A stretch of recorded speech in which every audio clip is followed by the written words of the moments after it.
For more information, check out my blog, Dhukai.com. Follow me! Hey guys, in today's video, I'm going to show you how I trim my bangs and front angle to look like this.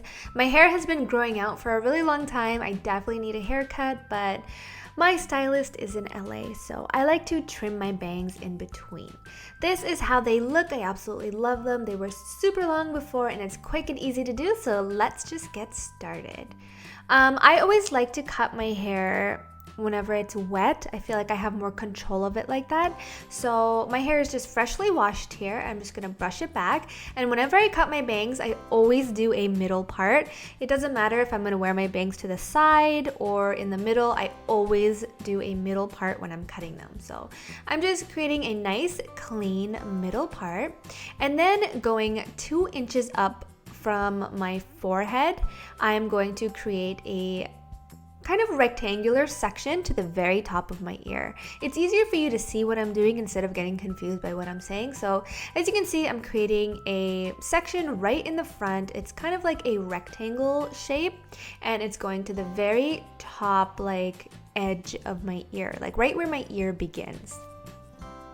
This is a technique that I have been doing for many years now, and it's worked out really well for me, and I find it quick and easy to do. So now I'm just going to take that hair that's not in the front 2 section and I'm going to tie it back so it's out of our way. You never want to cut your bangs with hair that's just loose all over the place, because everything is going to get mixed up and it's going to be a lot harder to do. So now that I have my 2 sections, I'm just going to wet the hair so that it's all evenly wet. You don't want the top part to be wet and the bottom to be dry. You want it all to be even, if that makes sense. Now from the very top part of that 2-inch section that we first created, I'm going to create half a triangle on each side so that in the middle I get a full triangle. And you want to make sure the triangle is as even as possible. Now, you don't have to go all the way to the end of the 2-inch section. You can make a smaller triangle if you don't want your bangs to be as heavy, but I personally like my bangs to be pretty heavy because I feel like it frames my face better. So now you're just going to take your comb and comb through that section and hold it pretty firmly between your 2 fingers.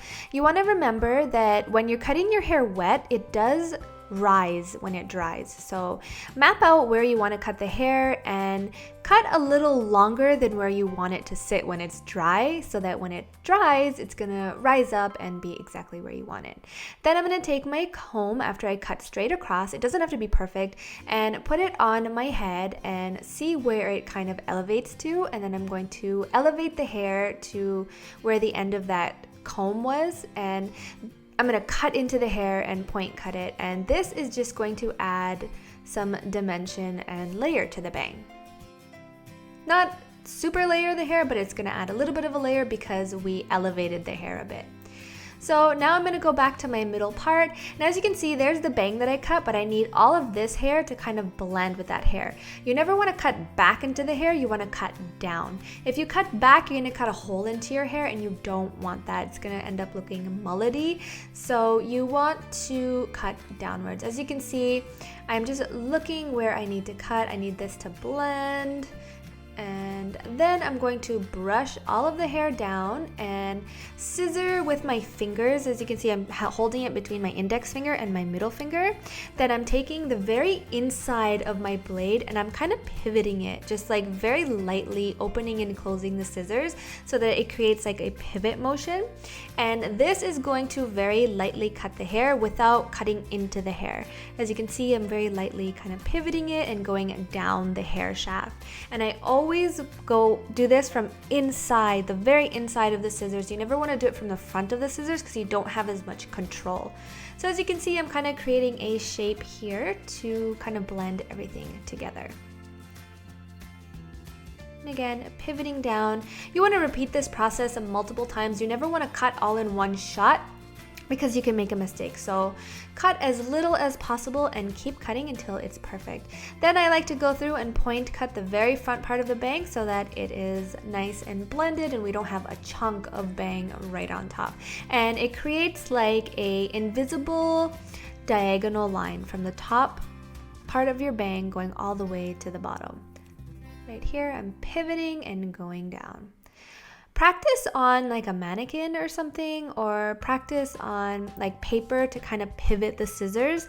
Normally when you cut, you just cut straight, but if you hold the paper right inside the blade of the scissors and pivot it, you'll see the kind of motion that you need to do. So once you do that, it's pretty much done. I'm just going to blow dry my hair and show you guys how it looks. So I'm just round brushing my hair. I will have an updated blow dry routine for you guys coming soon. I know I've been promising that for a while, and I promise it's coming. And once you do that, everything is done. If your bangs aren't even after you blow dry it, you can totally go in and dry cut it using the same technique. But I love the way that it turned out. I feel like my face is a lot more framed this way. I have a lot more volume in the front of my hair. It's not as flat. And with this technique, you can wear your bangs to whatever side you choose. You can wear them in the middle. You can also part your hair to the side, which I'm just going to show you in just a second. This is for those of you guys who want kind of longer bangs. You can go as short as your eyes if you would like, but if you're going for straighter cross bangs, this is not the technique for you. But you can totally go as short as your eyes using this technique, and you can wear your hair to whatever side you want, as you can see here. So that's about it for this video. I really hope you guys learned something new. If you did, please give it a great big thumbs up. Subscribe if you want to see some more videos from me. Share this video with a friend who you think would want to cut their own bangs at home. You could also cut each other's bangs. Like, you can use the same technique to cut a friend's bang area. And I guess I'm just rambling now. I will see you guys in my next video. Bye!